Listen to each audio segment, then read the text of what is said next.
Episode 5. If Madara Uchiha was in JoJo's bizarre adventure. A mysterious vortex opened up in the streets of Cairo, Egypt. Stepping through came none other than the legendary Uchiha clan leader, Madara. It appears I've arrived in yet another peculiar dimension, thought Madara, observing the bustling city around him. Before he could ponder his new surroundings further, a commotion erupted down the street. "Your blood will be mine, Joestar," cackled an arrogant voice. Madara watched curiously as a flamboyant, overly muscular man with flowing yellow hair stepped forth. This was clearly the vampire Dio Brando. "I won't let you terrorize these people any longer, Dio," shouted a tall young man in a long overcoat with his fists raised. This was Jotaro Kujo, grandson of Joseph Joestar. Madara's eyes widened as two strange spiritual figures emerged behind Jotaro and Dio, the stands known as Star Platinum and the World. Ho! They can manifest their fighting spirit externally? Noted Madara with interest. Let us see where this battle leads. Useless! Useless! Useless! Dio yelled as the World unfurled a barrage of lightning-fast punches on Star Platinum. But Jotaro's stand matched the pummeling blow for blow, shockwaves rippling outward from the supersonic impacts. The epic stand rush ended in a deadlock, both fighters straining with the effort. Jotaro wiped blood from his lip with a confident smirk. "Heh, not bad for a 100-year-old corpse," Jotaro taunted. "But I've got you on the ropes now." Star Platinum cocked back its fist, radiating power. Dio's eyes widened in fury and panic. This next blow could finish him. "The World! Stop time!"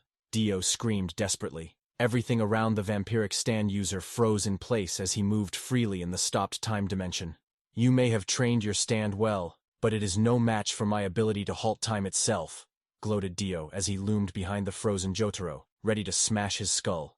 But at the last instant, Dio sensed killing intent from behind. Madara had moved in the frozen time. "What? Impossible!" exclaimed Dio. But it was too late. Madara's Gunbai war fan swung forward, generating a wind vortex that blew Dio through several stopped buildings. Time resumed flowing as Jotaro blinked and looked around in confusion at the crumbled architecture. "What the? Did I hit him that hard?" Before he could react, Dio came staggering back, clutching his ribs in agony. "Damn you! Who dares interfere?" Madara stepped forth, gazing sternly at Dio.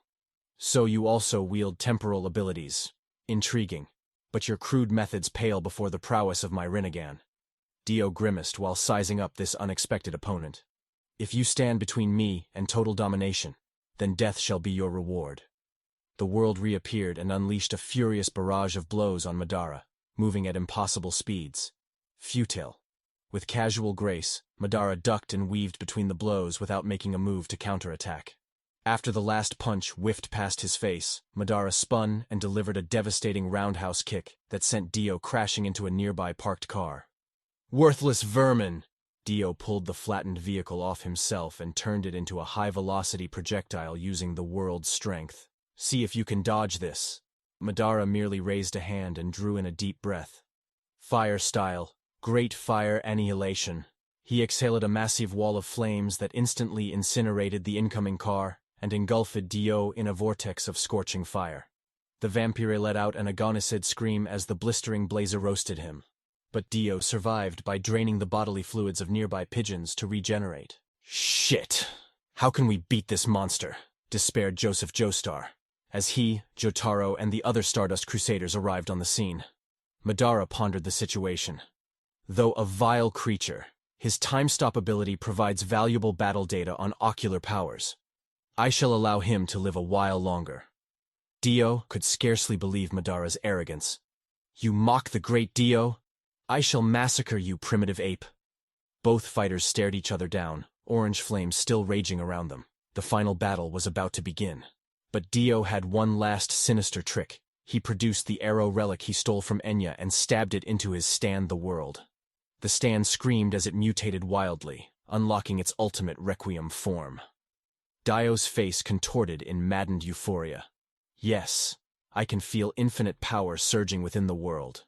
Now, witness the birth of the World over heaven." Jotaro and the Stardust Crusaders stood frozen in dread and disbelief as the World over heaven manifested, exuding an aura of overwhelming menace. Not even Star Platinum could stand against its apocalyptic strength now. This could be the end. Madara merely smirked, unfazed by this drastic turn. I see. So that is the extent of your stand's growth? Most impressive. Dio pointed dramatically at his nemesis. The time for games has ended. Be vanquished by my ultimate stand. The world over heaven raised its palms, manifesting a glowing psychic sphere between them. All the life energy in the area was drawn into the attack. Divine wrath of the heavens! Dio shouted triumphantly and thrust his palms forward, firing the gigantic energy blast. The godlike beam ripped apart everything in its path, vaporizing surrounding buildings and terrain alike with world-ending power. But at the last second, Madara made a single-hand seal. Uchiha reflection. Suddenly, the world over heaven's beam reversed course and hurtled back at Dio, who stared in blank horror. Impossible! Ruler of time itself, do something! Dio screamed at his stand, but even the world over heaven was helpless as its own planet-busting attack collided. The explosive impact utterly annihilated Dio, leaving behind only ashes.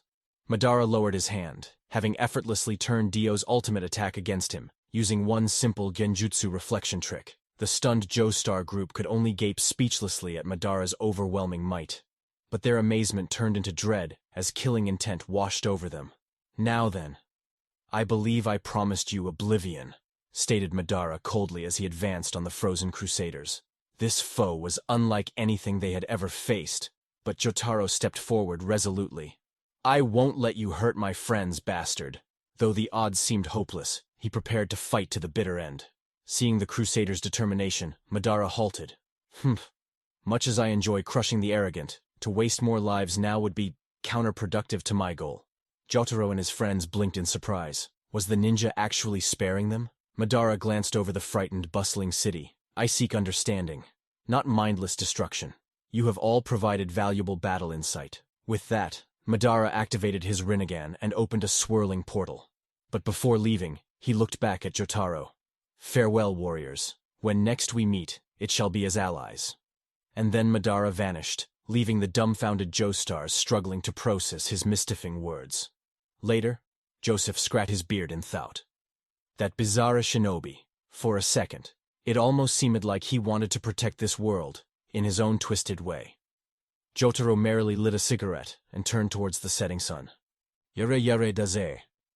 Who knows what that guy's true motives are? All they could do was wait and see if the enigmatic Uchiha's path would someday cross with theirs again.